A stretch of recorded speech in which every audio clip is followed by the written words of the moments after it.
Hey, hello, and welcome to the Whole Loaf, a holistic approach to building healthy lives and strong relationships. My name is Paul Bursloff. I am here with my wife, Suzanne, and also with Deborah Murray, food stylist to the stars and author of 17 different cookbooks. And tonight, in Florida, in St. Petersburg, Florida, we actually had to turn the heat on last night. It was cold. I think it went down to 63 degrees, all right? And so we had to turn the heat on. We're freezing to death over here.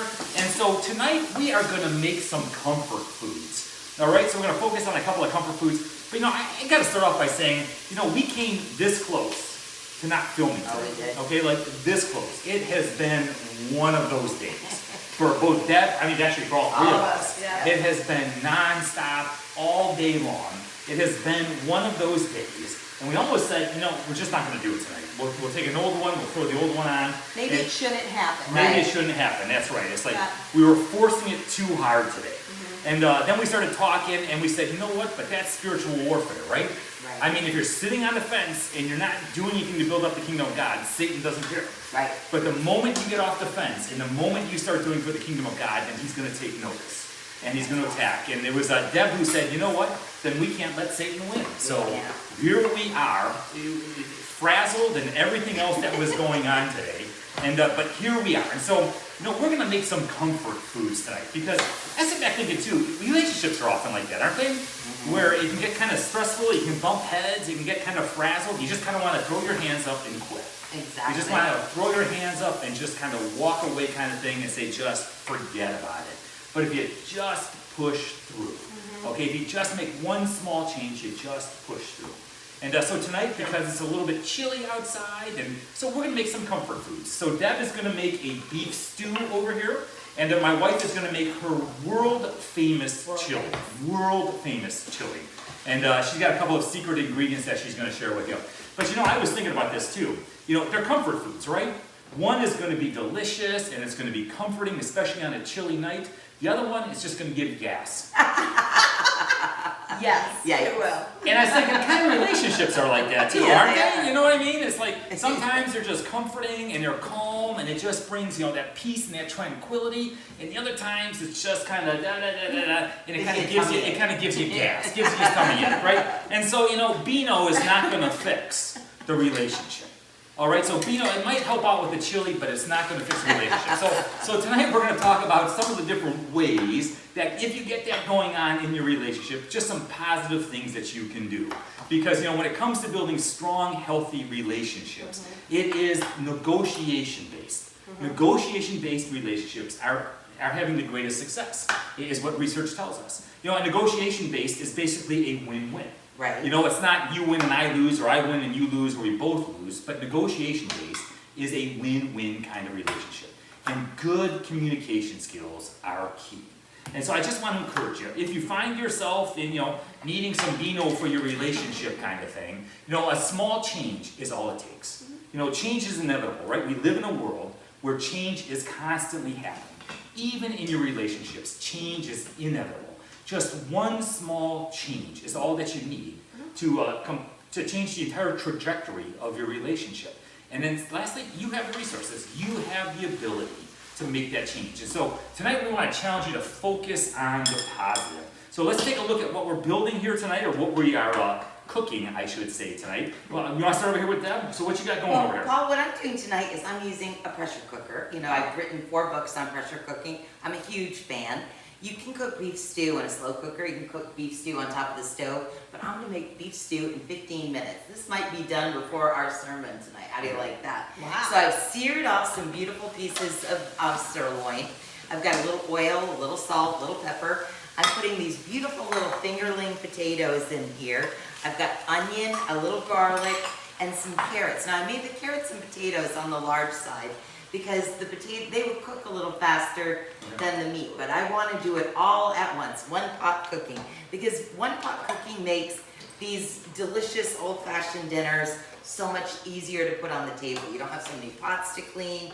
It makes cooking more achievable. So all I'm going to do now with the beef stock, I'm going to put the lid on it. Paul. So you put some beef stock in there? Is that what that was? Beef stock in there, and I am going to secure the lid gonna have to And that was just a sirloin steak, right? That was, That's all it was? yes, it was top sirloin, which I find better than round because it's so tender.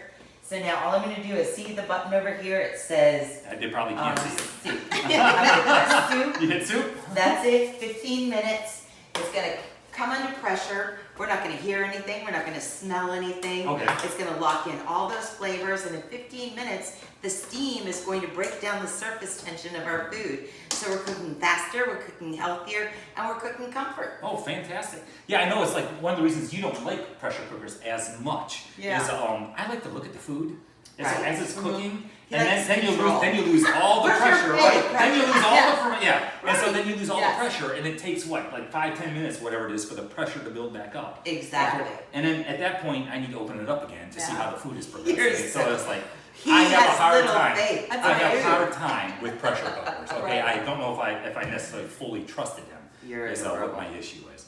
So before we go to the chili, I heard the story once. I'm not sure if this is real or not. So I think it's kind of like an additional chapter to the book of Genesis. But one day, Adam was walking through the Garden of Eden, and his head was hung low, and he was just kind of moping around. And God saw Adam, and God said to Adam, "Adam, what's wrong?" Adam replied, "God, I'm lonely. I don't have anyone to talk to." God said, Adam, I know what I'm going to do for you. Adam, I am going to make a companion for you. And this companion will be called woman. God said, this person, this woman, Adam, she will gather food for you, Adam. She will cook for you, Adam. And Adam, when you discover clothing, she will wash your clothing for you, Adam.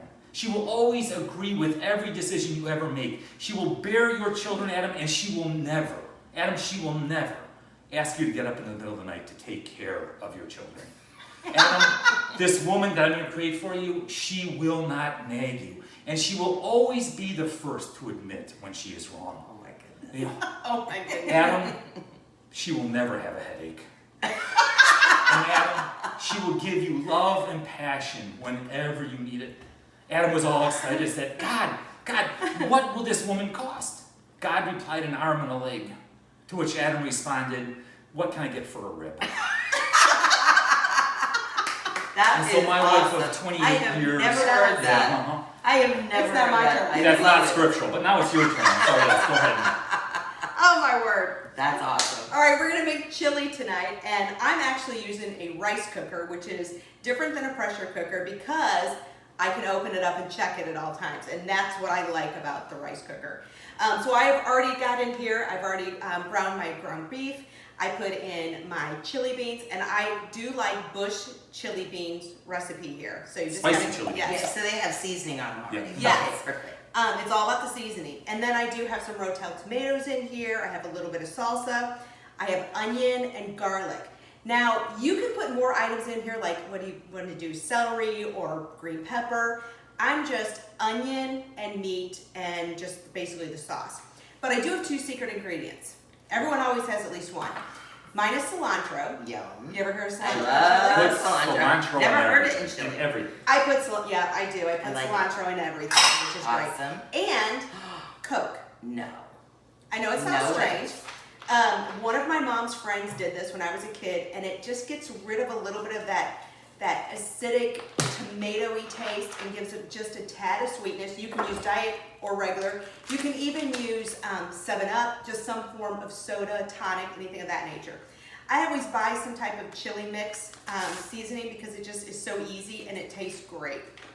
So, I know, easy stuff. And just put a little bit of garlic in here, powder, a little bit of salt and pepper, and stir it up and let it go. And you do fresh garlic as well, right? So I you do crush- fresh garlic fresh too, garlic. yes. And she likes to throw Montreal steak seasoning in And everything. everything. I love that. That's where we bonded our best. Yes. Yeah. So, anyway, so That sounds like a really cool recipe. Oh, I'm it is. excited It is to try excellent. It is excellent. So break out the vino. Okay. No, it is very good. But I love it. It's in Genesis chapter 2. I've always wanted to preach on this text.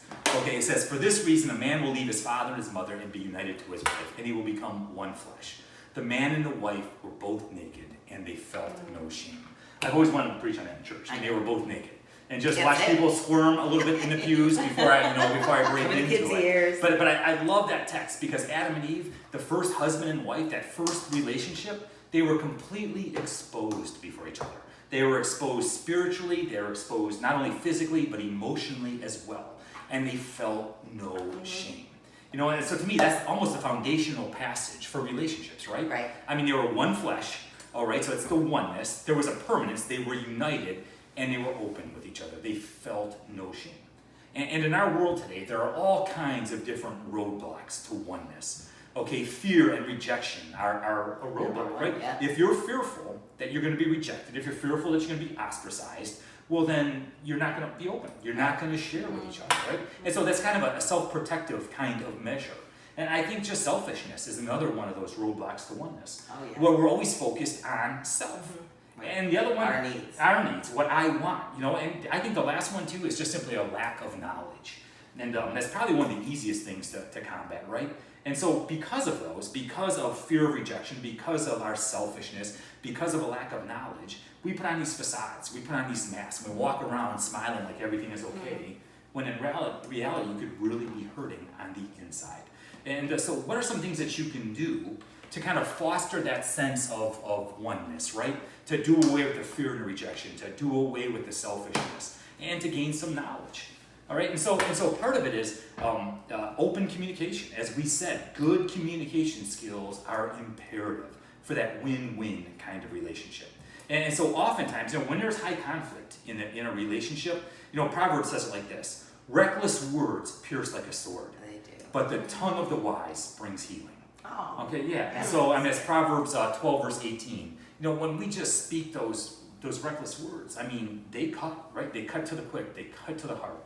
It can take a long time for them to repair. And so when there's a lot of stress in a relationship, you give less benefit of the doubt. So if you're stressed out, you're always going to look at the other person as being an antagonizer. Right. You know, you're not going to give them the benefit of the doubt. You're always going to kind of be pointing your finger, saying, you know, what are they up to? What are they doing? Yeah. Makes sense. And so how you combat that is, I want to challenge you, just look for the positive. I mean, look for the positive in your relationship. There's all kinds of great things. You know, and so often we go right to the negative. Look for the positive. You know, recognize them consciously, maybe even vocalize them. And tell, you know, and this is good for any relationship, Right. for husband and wife. This is good for, you know, workmates and for whatever it is. But vocalize the positive. Focus on the positive and say it. You know, encourage each other. I love this in James chapter 1, verse 19. And James, the brother of Jesus, who I always love because he didn't believe Jesus was the Messiah until after Jesus died and then he rose from the dead. You know, I always say, do you know what it would take for my sisters to believe that I was God? I mean, do you know what I'd have to do for my sisters to say, he's God? Yeah. You know, and that was James. James did not believe it until after Jesus died and rose again. And once he saw his living brother, then it dawned on him that he was who he said he was. And James said this in chapter 1, verse 19. Let everyone be quick to hear, slow to speak, and slow to become angry. All right? And so if we just listen, quick to listen, slow to speak, slow to become angry. And one of the most powerful things that you can do in a relationship, just zip it. Be quiet. Be quiet. Just listen. Let the other person share. So it's be quick to listen, right? Slow to speak. You know, I'm one of those people, I even talk to myself at times. You guys do this? You talk to yourself, and I can tell myself, Paul, be quiet. Paul, be quiet. Paul, don't do it. And yet it will still come out of my mouth, even when I tell myself not to do it because I know it's not going to end well. Right. But if you have that discipline to where you can kind of keep your mouth shut for a little bit, quick to listen, slow to speak. Because so often we speak without thinking, right? We want to defend ourselves, so we want to go on the attack.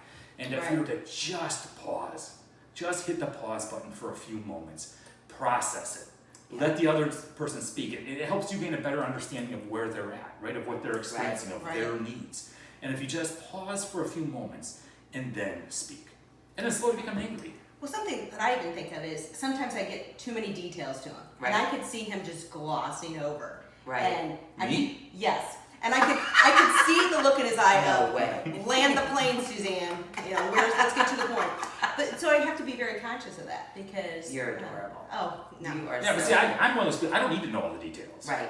You know, Well, like- your brain works faster probably, Yeah. and she's probably more detailed. Because I mean, there are in a relationship, whether it's even me and my daughter or coworkers, we're all different. Right. But it's better to learn these communication skills from all, so that we can be better at our relationships, so we don't offend people or grow old alone because people can't be around you because you can't behave yourself. Yeah, well, and like I said, like for me, and maybe this is something to talk about too, is like, I don't need to know all the details. I just need to know the answer. Right. It's like even at work, if somebody goes to a meeting, I don't need to hear so-and-so said this, and then so-and-so said this, and then, I just want to know what the answer is. Right. So what Bottom was the line. conclusion? What was the bottom line? We'll get you a And t-shirt.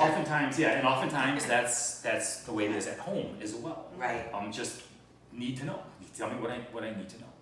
Okay, and so go ahead. Well, the only thing I wanted to bring up is the one thing when I would get angry and I would say something really bad and I don't feel good about it, I used to tell my kids in Sunday school, it's like, think about if that was the very last thing you had to say to that person.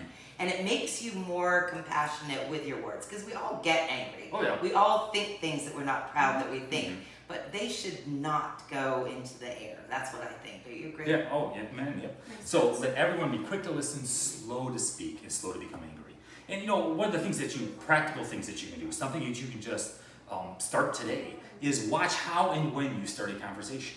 Okay, how and when. All right, so when I walk in the door from work, I need a few moments to compress. I think I've shared that with you before. And so if I get bombarded, the moment I walk in, I don't respond well. Right. All right, and so, know when and how to start a conversation. So give me a few minutes to relax. Okay, or, if you got little kids, when the kids go to bed, that'd be a better time to start a conversation. And a soft startup, so if you come in and you attack and you hit somebody harshly, they're going to respond harshly. Right. A soft, gentle startup normally ends in a soft ending. Right. And I showed this to you once before. Look at that pressure cooker. That's those coming. relationships. The pressure is building. Exactly. The pressure's building, and you can release pressure, right? Correct. So, yeah. Okay. That's so it. you don't want to do that right now, but yes. Okay. But I guess how and when you start a conversation, and even timeouts, it's you're releasing pressure. Exactly. Okay, whether it be in the pressure cooker or whether it be in your stomach, you're releasing pressure. Okay, you just want to do it positively. I don't know why. I apologize. It was the other pastor at church, Chris Futch, who is the one who gave me the idea, and I just kind of ran with it. So, all right. So your I'm beef stew over almost here under is cooking? pressure here. Okay. Yep. I do have a done one though, if you'd like to Oh, sample yes. it. And One of the things I did tonight, Paul, was I made you bread bowls. Because that's one of my favorite things to do is you make your homemade bread. You're gonna take out the inside a little bit. You can actually even toast them in your air fryer that we bought. Ooh. And then serve your beef stew and everyone in an individual bread bowl. Isn't that Oh, kind of how fun? beautiful. So here's the done beef stew, because I wasn't sure how long it was gonna take for us to get to pressure tonight, but there you go. She is now under pressure. And these were nice and warm when they came in. Mhm. as well. Yes, I Love just it. baked them right after work. Okay. That's beautiful. Isn't that kind of fun? You can eat the dishes. It's all about presentation. Whoops, sorry. You're fine. This is Yeah, beautiful. very pretty and very delicious. And the reason it's delicious, you saw I hardly put any ingredients in here, but with a pressure cooker, even though you can't get in there and you don't need fat to cook with, you need less sodium. Your food becomes more flavorful because everything is kept inside. So, and I do like the fact that one press of a little button, and then whether I'm here 15 minutes from now, I'm going to just stainless That's lid. But if I'm here or not, it goes in to keep warm, so it's kind of nice. It makes families love be that. able to spend time together, together. go out, take a walk, go have some fun, and then it's done when you're ready. Okay, and it's right there. And so how's our chili over here The looking? chili is looking I can't wait to fantastic. try it. I have to tell you. Beano or not, I'm in. Yeah. And you really truly don't need Beano. It's just He just him likes being to, funny. yes. So Paul likes it very, very thick. I like it thin, so I kind of make it in between. And you can put some cheese on the top. Since Paul's gonna eat this, of course, I'm gonna put cheese on the top. Oh yeah, sorry Deb, I hope you like cheese. I do. Got it? Oh, So- it looks delicious. Awesome. Very, very nice. Yay! So What it is about super Paul? He hot. doesn't get to try it? That's all right. No, oh no, I will have some. love it. Is that good? And Oh my gosh, it's excellent. It's a little and spicy. it's not sweet though. no, it's I not was worried sweet. it was No. going to be sweet. Yeah, it's It not. was delicious. Oh my gosh, it's very Is that good? delicious. I love the cilantro in it. See, cilantro. Cilantro. Tell them about your stew though. Mm. I So- love that. Paul loves stew, and I love soup. And so I actually water down our stew a little bit, and I call it stoop. So we all love it, it's exactly what we want, and It's a it's just compromise. perfect. Yeah, it's a great compromise. Good Excellent. negotiation-based relationship, right? It's not an I win, she wins, or like, Yeah. it's a win-win, I'm sorry. So very good. So fantastic. So we hope you learned a lot here today on some good, healthy meals, easy to make and delicious comfort Yeah. food, and also a way to create that negotiation-based relationship where it is a win-win. And finally, as James said in James 1:19, everyone be quick to listen, slow to speak, and slow to become angry. Hey, you've got the resources, you can make a difference. One small change in relationship will impact the entire relationship. So one small positive change, and you'll see that difference in no time. Hey, you have a great day, God bless, and live love. See you real soon. Great job. This turned out good. Really good. That was awesome. Your energy was